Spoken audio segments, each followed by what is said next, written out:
So I've restarted my computer. I ran into a small little problem though on launching the SQL Server Management Studio. See this bit.ly here? If you go to this bit.ly, my problem was solved. So the solution I took was here. I simply removed a file. So once I did that, and I was able to launch the SQL Server Management Studio.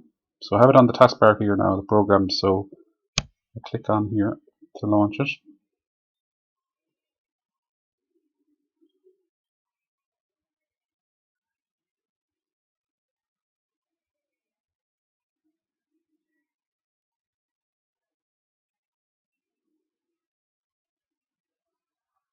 So I just click cancel first, just want to change something. So I go into tools, options,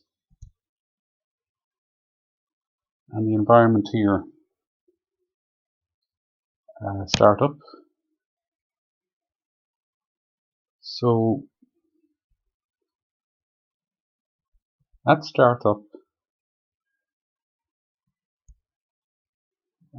open Object Explorer and query window, and just say OK on that. Now I close it down, restart the program.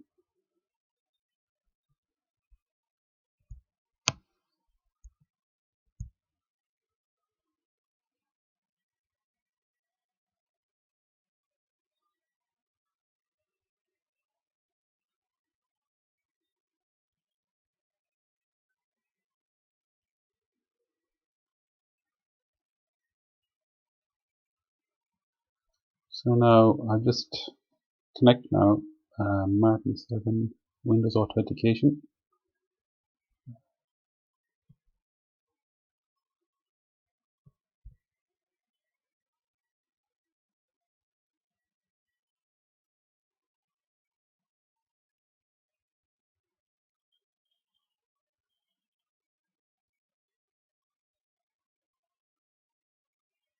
So now I've successfully installed SQL Server and SQL Server Management Studio for Microsoft.